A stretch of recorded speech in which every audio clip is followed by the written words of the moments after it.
One day, my husband casually asked about our finances, wondering how much money do we actually have in our safe. I laughed and guessed probably around $700,000 in total. However, the very next day, when I returned home, I found a signed divorce document on the living room table. Both my husband and the safe had disappeared. My name is Olivia, and at 56 years old, I am a hardworking housewife who still puts in diligent hours at my job. My passion for saving money was instilled early by my mother, who opened a savings account for me when I was a child. She taught me that each deposit would make the balance in my bank book grow, an idea I found incredibly appealing. Starting with just $1, I was thrilled to see my savings increase bit by bit as the interest accumulated, even if it was just a few cents each year. This early joy blossomed into a lifelong love for finance, guiding me to a career as a financial planner specializing in asset management. During college, a friend came to me with news about an old childhood friend, Scott, who was struggling with gambling debts and the financial burdens left by his parents.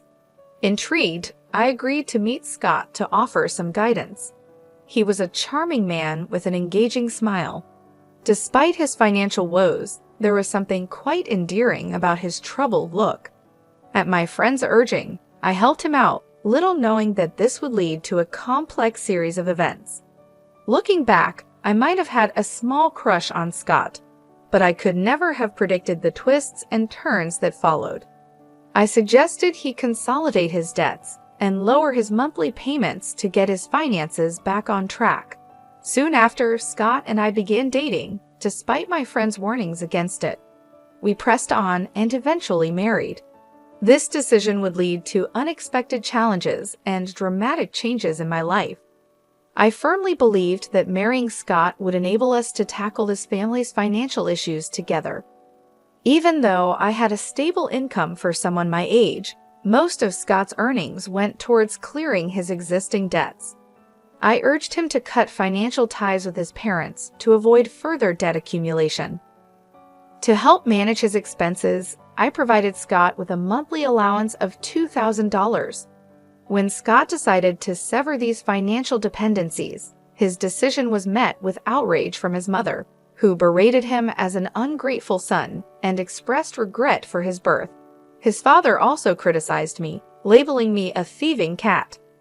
Exhausted by the constant pressure of his parents' debts, Scott finally reached his breaking point. He firmly told them he wasn't just an ATM and that he was doing his best to manage his own life. He returned to me, relieved to be free from the recurring arguments about money with his parents. Shortly after, we were blessed with the arrival of our son, Gary, a handsome boy who was the spitting image of his father and quickly became my pride and joy. As Gary grew, it became apparent that he had inherited some of Scott's traits, like his lack of discipline and indecisiveness. Over the years, Scott struggled with borrowing money from predatory lenders, dealing with loan sharks, and occasionally manipulating friends into lending him money for gambling. Despite these challenges, I managed to keep him on the right track, and after 23 years, we had managed to reduce his debt to about $13,000, nearing full repayment. However, a significant turning point occurred when Scott received a call that his father had collapsed and was hospitalized.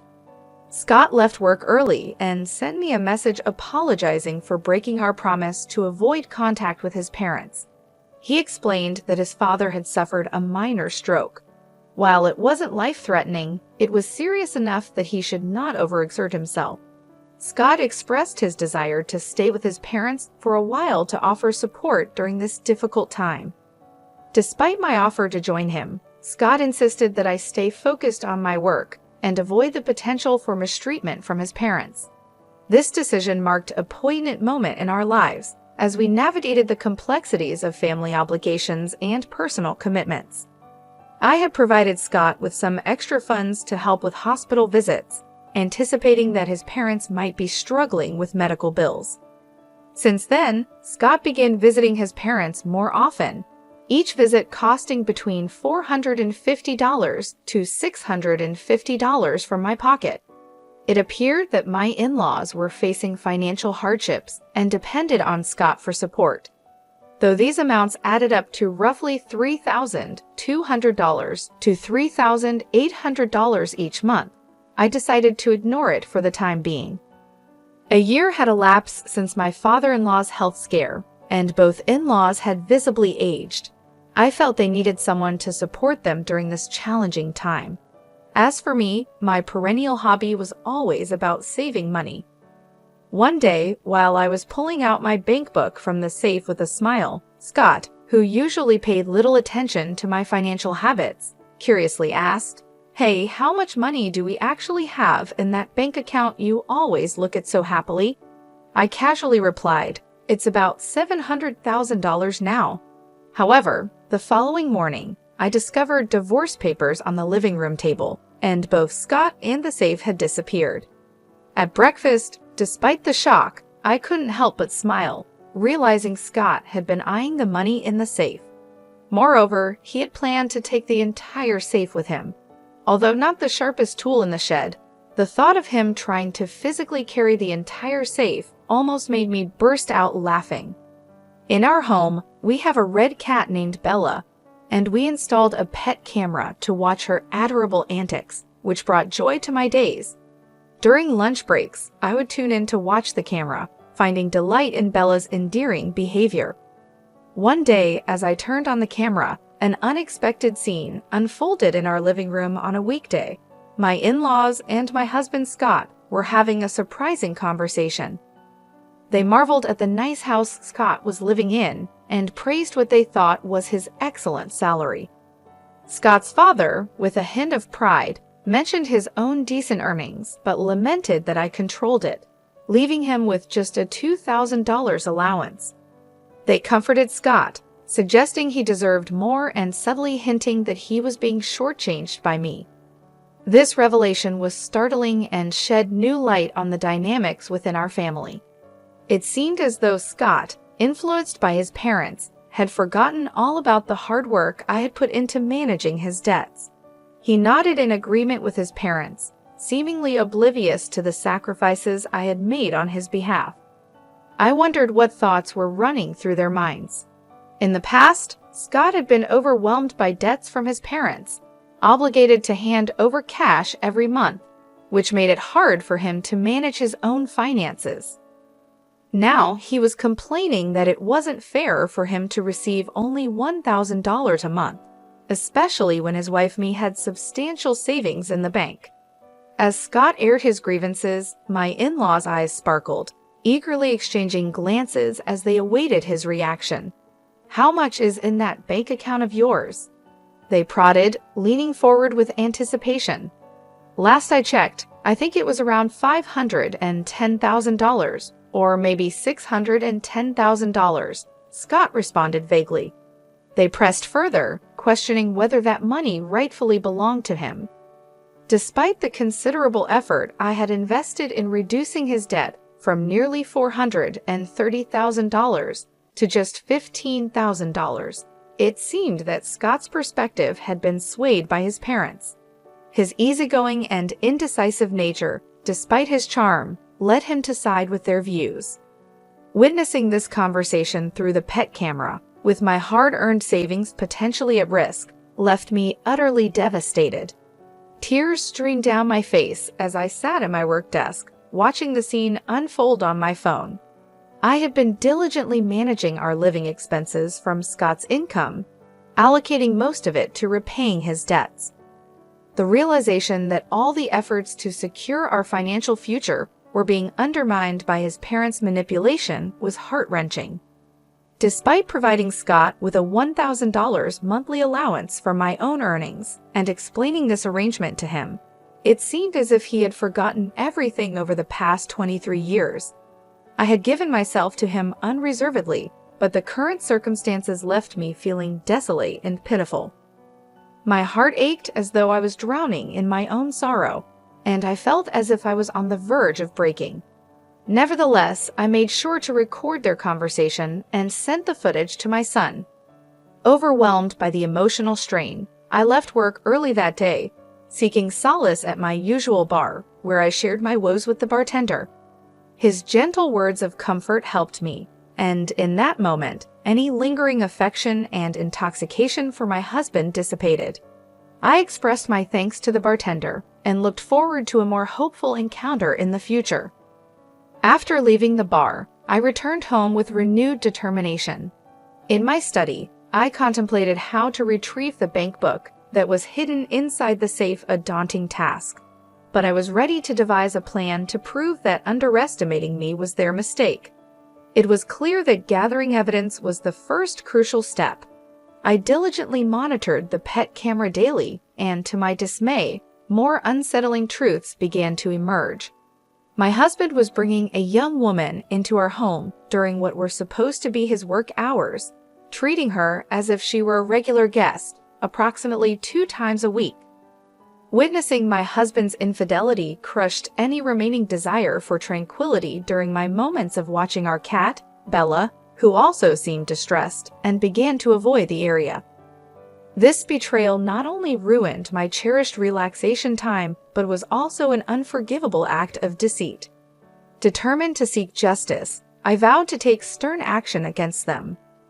One day, while monitoring the pet camera from work, I discovered it wasn't just the young woman causing trouble. My in-laws had returned to our house. I overheard them plotting, "Is everything arranged to take that bank book from Olivia?" they asked each other with sly grins. This revelation fueled my resolve. I was more determined than ever to protect my interests and show them that I was not someone to be trifled with. The next steps were clear: safeguard my assets and confront the betrayal head-on. I responded with confidence when my father-in-law expressed concern about the weight of the safe, offering to help. I assured him that I could handle it, knowing well that my husband, Scott, though handsome, wasn't the sharpest. In my heart, I resolved to outmaneuver these people who were scheming at such depths. I imagined using the funds from the bank book to go to a casino as a family and rebuild our lives.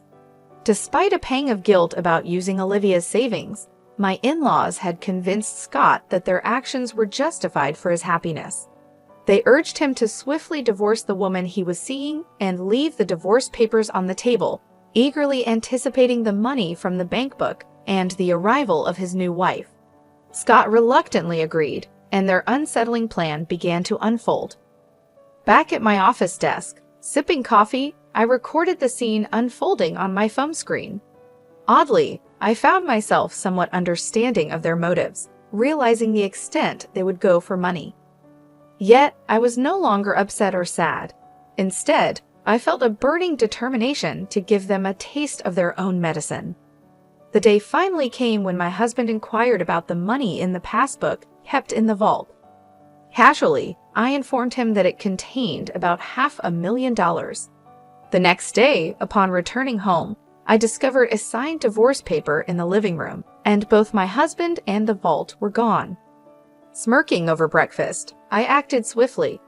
I filed the divorce papers and reached out to my son Gary immediately. "Your father finally took the vault," I told him. "I can't believe he actually managed to carry it. It's so heavy." This ironic twist, while frustrating, was also a vindication of sorts. I was ready to start the next chapter, free from deceit and manipulation, armed with the truth and a clear conscience. After informing my son Gary about the unfolding situation with my husband, Scott, Gary suggested that it might be time to finally cut ties with him. He questioned whether Scott had managed to take everything from the vault. Little did Scott know, I had proactively moved all our savings to an online account, making the physical passbook he stole utterly worthless. Gary advised me to consider filing a police report and strongly recommended hiring a competent lawyer. Feeling grateful for his advice, I decided to sever my legal and emotional ties with Scott. I reached out to a lawyer, one who came highly recommended by my trusted private investigator. Exasperated yet determined, I handed over the recordings from our pet camera, which captured all of Scott's and his parents' underhanded discussions and actions.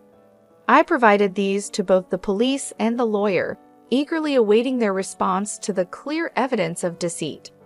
Shortly after, Scott, in a state of panic, called me. He was frantic, questioning why the passbook was empty and where the $500,000 had gone. I refused to engage with him directly. Calm and collected, I instructed him to communicate through my lawyer if he had any questions or concerns, and then I blocked his number to prevent any further direct contact. I officially reported the incident to the police and provided the same recording to my lawyer, reinforcing the seriousness of the case. Feeling a sense of relief, I allowed myself a moment to reflect. Karma is a real pain, I thought, satisfied with the turn of events and reassured that justice would soon be served. Not long after taking these steps, I received a call from the police. They informed me that they had apprehended Scott, although unfortunately, the vault had been damaged. It appeared that in his desperation, Scott had forced it open, and in a fit of rage upon finding it empty, he or possibly his accomplices had set it on fire. The contents inside, though mostly old papers and some personal effects, were completely destroyed. Despite it being his first criminal offense, the nature of Scott's actions breaking into a safe attempted theft and property damage meant that he spent several days in police custody. His parents, who were implicated in the planning, but not the direct action, were released but given a stern warning by the authorities. After his release, Scott's desperation spiraled further out of control. He broke into our former residence, demanding entry and claiming that everything was just a small prank. He insisted that we were still married, causing a significant scene that alarmed the neighbors and required police intervention once again. This final act of desperation by Scott only underscored the necessity of the precautions I had taken. It was clear that I had made the right decision to protect myself legally and financially. The entire ordeal was emotionally draining, but also a powerful reminder of my own resilience. I had managed to stay one step ahead throughout this tumultuous period, safeguarding not only my financial assets, but also my peace of mind. Now, as I looked forward to a quieter, more stable future, I felt a profound sense of closure and readiness to move forward. The tumult of the past months had been challenging, but it reaffirmed my capabilities and strength. I was ready to rebuild, focusing on my well-being and that of my son, free from the deceit and manipulation that had marred my previous life with Scott. After the latest incident involving my ex-husband, I didn't hesitate to act swiftly. I immediately called the police, and he was taken into custody once again. Following this, I contacted my lawyer to begin the legal proceedings necessary to obtain a restraining order against him and to explore the possibility of seeking compensation for the emotional distress caused by his infidelity and the subsequent chaos he brought into our lives. Although I had reservations about the feasibility of securing financial support from his economically strained family, I was resolved to pursue alimony. To my surprise, shortly after initiating these proceedings, his mistress transferred $18,000 in alimony. However, their relationship faltered soon after the vault incident. As the money depleted, so did their commitment to each other. It became painfully clear that my ex-husband, his parents, and his mistress were all struggling to keep their financial heads above water. My ex-husband, who was nearing retirement, unfortunately lost his job amidst this turmoil. His parents, trying to scrape by, found low-paying jobs in cleaning services, but were barely managing to make ends meet. Meanwhile, despite his efforts working 3 part-time jobs, my ex-husband's ongoing gambling addiction continued to undermine any semblance of financial stability. In light of these challenges, I stood firm on my alimony demands. I instructed my lawyer to convey a clear message. Real apologies must be demonstrated through actions, not just empty words. If they truly regretted their actions, they needed to show it tangibly, which in this context meant financially.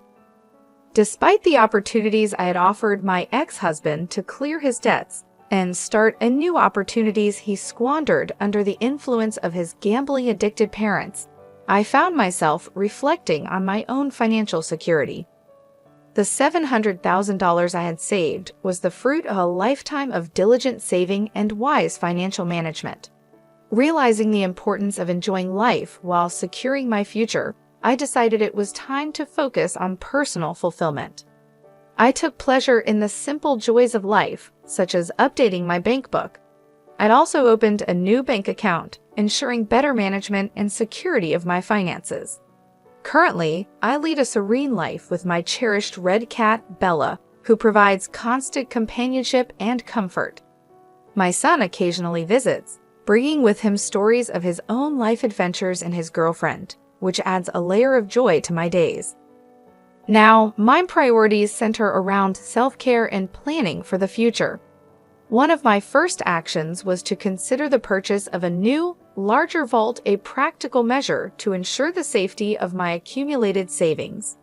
This step was not just about security, but also about reclaiming control over my life and my assets. With Bella by my side, I find myself more content and happier than I have ever been. The tumult of the past, marked by betrayal and financial strife, is now behind me. I look forward to a peaceful and fulfilling future, knowing that I have the resilience and independence to face whatever may come. This period of tranquility and empowerment is not just a phase, but a new chapter in my life, one that I embrace wholeheartedly as I continue to thrive and find happiness in the simplicity